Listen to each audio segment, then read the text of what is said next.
आपकी सबसे पहली सियासी पेशगोई कौन सी थी? 1998 के एंड से मैंने काम शुरू किया। तो मैं जब पढ़ना शुरू हुई तो 1999 11 अगस्त को एक बहुत बड़ा ग्रहण लगना था जिससे कराची में मुकम्मल अंधेरा हो गया था।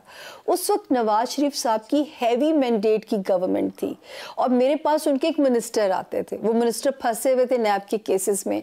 तो मैंने उन्हें कहा, आप केसेस की फिक्र कर रहे हैं, आपकी तो गवर्नमेंट जाने वाली है। वो कहते हैं, आप कैसी बातें कर रही हैं सामिया जी। और फिर वो मैंने सीन अपनी आंखों से देखा। जिस सियासी पेशगोई की मैं बात कर रहा हूँ उस वक्त तो प्राइवेट टीवी चैनल्स भी नहीं थे, जी। सोशल मीडिया भी नहीं था, तो आपने किस प्लेटफॉर्म पे वो पेशगोई की थी? वैसे आज तक ना ये सवाल किसी ने नहीं किया, लेकिन आपने क्या बारीक सवाल किया है। उस वक्त सर मेरे इंटरव्यूज शुरू हो गए थे अखबारों में। इंटरव्यू देते हुए कहा कि इस साल 11 अगस्त का जो एक्लिप्स है इस गवर्नमेंट को उड़ा देगा। वो जो मिनिस्टर थे फाइक जमाली उनका नाम था, जफरुल्लाह जमाली के जो भतीजे थे वो मेरे पास आए थे। अब 2019 26 दिसंबर जब सारे मेरे पैनलिस्ट को रोशन पाकिस्तान नज़र आता था, पाकिस्तान रिकॉर्ड तरक्की करेगा, पाकिस्तान ये करेगा, अब उस वक्त भी मैंने उसी ग्रहण को बेस बनाया जो कि 1999 में लगा और मुल्क का ये हाल हुआ। आपने इमरान खान के बारे में भी पेशगोई की थी कि 2020 में वो खुद निज़ाम को लपेट देंगे। जी। लेकिन 2020 का खात्मा तो बिलखैर हुआ। इमरान खान साहब के बारे में मैं हमेशा कहती थी कि ये किंग मेकर बने, किंग ना बने। 21 में भी वो सूरत हाल थी और वही सूरत हाल 2022 के अंदर भी है, कंटिन्यूटी चल रहे हैं। तो मैं अभी भी कहूंगी कि मुझे तो इस मुल्क में एक नए निजाम की खबर से तारा देता है। मैं गलत भी हो सकती हूँ, लेकिन ये एक दिन बताएंगे। 3 बारी ऐसा वक्त आया होगा जब खान साहब या तो खुद फैसले की पोजीशन में आ गए होंगे कि सब कुछ क्विट कर दें। कब्र के अंदर का हाल मुर्दा जानता है, वो मैं नहीं बता सकती, वो खान साहब उसी दिन बताएंगे जिस दिन को किताब लिखेंगे। सितारों का पोशीदा इल्म कोई जर्नलिस्ट नहीं बता सकता। जी। इसी तरह जो सियासी तबसरे हैं ये एक एस्ट्रोलॉजर के बस की बात नहीं है, लेकिन आप अपनी सियासी पेशगोइयों की वजह से मीडिया में खासी मकबूल है। अच्छा, मैं उसमें ना तज्जिया नहीं डालती। तो सर मैं तो लॉजिक की बात करती हूँ, दलील की बात करती हूँ। अगर जितनी पेशगोइयाँ मैं अभी भी दे रही हूँ तो मैं दलील की उसके बेस के ऊपर ही दे रही हूँ। हाँ, वो गलत भी हो सकती है। मैंने पहले ही कहती हूँ कि 70 to 75% ये गाइडलाइन है। मेरी बहुत सारी फेमस प्रेडिक्शंस हैं। अब मेरा दिल चाहता है कि मैं रिटायर हूँ तो मैं किताब लिखूँ, लेकिन रब की दी हुई इज्जत है, वही उसको कायम रख सकते हैं। सितारों की चाल देखकर सियासी पेशगोइयां करने के लिए करंट अफेयर से अपडेटेड रहना कितना ज़रूरी समझती हैं? मैं यहाँ ये कहना चाहूँगी सर कि मेरे घर में न्यूज़ चैनल्स बंद हैं। मैं कोई तज्जिए नहीं सुनती, बखुदा मैं वो बर्दाश्त ही नहीं मेरा दिल कर पाता। मेरा तज्जियों के साथ कोई ताल्लुक नहीं है, प्रॉमिस बाय गॉड। जब आप सितारों की चाल देखकर सियासी पेशगोइयां करती हैं, क्या वो सुनकर सियासतदान आपसे नाराज हो जाते होंगे? अच्छा, वैसे ये मुझे डर रहता था।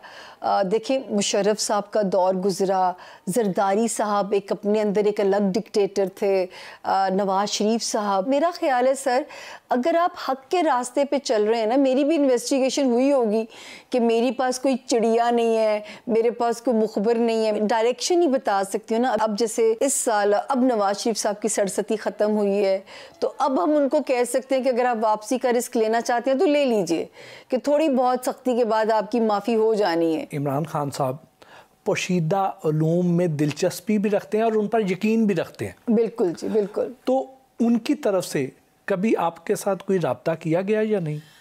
देखिए, धरने के दिनों तक तो मुझे याद है कि जब वो धरना दिया हुआ था तो मेरे पास नंबर था, मैं मिली नहीं उनसे आज तक कभी भी जो है। लेकिन जब मैंने रेहाम खान साहिबा और इनकी तलाक की पेशगोई की तो मुझे डर बहुत था। और वो भी पेशगोई देखें कि मैंने कहा था कि इस डेट से आगे ये शादी नहीं चलेगी, और ये पेशगोई मैंने उनके निकाह वाले दिन की, जब निकाह की धूम हर चैनल पे मची हुई थी। 8 जनवरी थी और उस डेट गुजरने में 2 दिन रह गए थे और तलाक की खबर आ गई।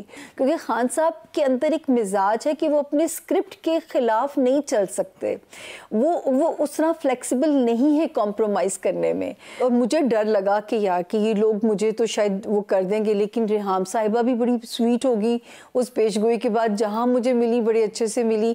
और उस वक्त खान साहब भी मेरे मैसेजेस को रिस्पॉन्ड कर दिया करते थे, मैं उन्हें कहती थी, क्योंकि मैं सचमुच PTI की डाई हार्ट सपोर्टर थी। ये मैं आपके शो में कन्फेस कर रही हूँ आज, लेकिन मेरा भी दिल टूटा है। सामिया खान ने पिज़्ज़ा, रोल्स, समोसे, बारबेक्यू, दही भल्ले और फ्रेश जूस से तवाज़ो की। सामिया खान से दिलचस्प गुफ्तगू का सिलसिला जारी रहा। वैसे तो आपके क्लाइंट्स में पाकिस्तान की शोबिज़ और पॉलिटिकल एलीट भी शामिल है। जी जी, ऑलमोस्ट। हाँ। वो आपसे पूछते क्या हैं कि हमारी हुकूमत कब आएगी, इनकी हुकूमत कब जाएगी? क्या ये सवाल तो इतना मोहसिन साहब इंटरेस्टिंग होता है। जो पॉलिटिशियन आता है जो बड़ा है, एक सवाल कॉमन होता है, वजीर आजम की कुर्सी, और इनको ये नहीं पता इस मुल्क के जायचे में सबसे बड़ी आजमाइश वजीर आजम की कुर्सी है। अच्छा, तो ये बताएं कि अमूमन मशहूर लोगों के जायचे में वो कौन सी ऐसी ख़ास चीज़ होती है जो दूसरे आम लोगों के जायचे में नहीं होती? एक और इंटरेस्टिंग सवाल किया आपने। जब मैं सियासी तौर पे जो कामयाब लोग जिनको हर हाल में सियासत कबूल कर लेती है या वो सियासी तौर पे इस्तेमाल किए जाते हैं, जिनके जायचे में सेट्रन सितारा जोहल वेल प्लेस्ड होता है, बाज़ के सितारे में एग्जॉल्टेड होता है, तो मैं उनको वहाँ से पढ़ती हूँ कि आपको सियासत रास है।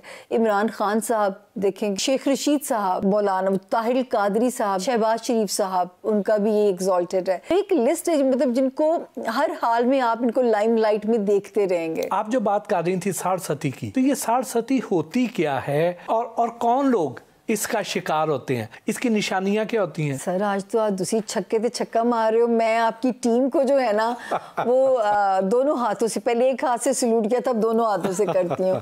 बड़ा इंपॉर्टेंट सवाल। अच्छा, लोगों को एजुकेट किया जाए कि जो इस मामले में एक एवरेज लाइफ में ये 3 मर्तबा आती है, और एक हिट आप एक ही बार ज़्यादा होते हैं उसमें जो है ना, बाकी फिर अल्लाह मियाँ हाथ थौला कर देते हैं। इसका जिक्र कुरान पाक में भी मौजूद है, हज़रत याकूब वाले वाक़े के अंदर मौजूद है। जोहल आपके जायचे के, जब आप बॉर्न डेस्टिनी लेके पैदा हुए, 12वें घर में जाता है, तो वहाँ से इसका असर आप पे शुरू हो जाता है। जैसे पाइसिस को इस वक्त सन की सरसती लगी हुई है, तो पाइसिस का 2021 बहुत डिफ़िकल्ट ईयर था, लेकिन ये 2.5 साल क़याम करता है। 2.5 साल, पहले 2.5 साल बहुत सख्त होते हैं, दूसरे 2.5 साल आपके रिश्तों के इम्तिहान शुरू कर देता है, और आखिरी 2.5 साल में आपकी माल की आजमाइश लेता है, फिर ये निकल जाता है। आप नवाज शरीफ साहब को देख लें, इतना बड़ा एम्पायर जिस आदमी का हो और वो अपनी साख ना बचा सके, सिर्फ सरसती के कारनामे थे। अमूमन लोग शादी ब्याह के लिए रिश्ते तय करते हुए एस्ट्रोलॉजर से कंपैटिबिलिटी चेक करवाते हैं, तो उनके जायचे में कौन सी ऐसी कॉमन चीजें होती हैं कि जिससे वो कंपैटिबल हो जाते हैं? Another interesting question, I must say that. देखिए, मैं लव स्टार्स की उसमें एक लैंग्वेज है। औरत के लव स्टार्स चेक करनी हो तो मैं सन और मार्स की पोजीशन बना के पढ़ती हूँ। आदमी के लव स्टार चेक करने हो तो मैं मून और वीनस को मिला के पढ़ती हूँ। चांद वो वाहिद सितारा है चांद कि जो 52 आवर्स एक घर में रहता है, 52 आवर्स के बाद दूसरे घर में छलांग कर जाता है। तो ये मर्द की फितरत में जो एक वो रखा गया ना कि उसके अंदर जिसको चेंज की ख्वाहिश आने शुरू हो जाती है, तो ये भी साइंस से साबित होता है।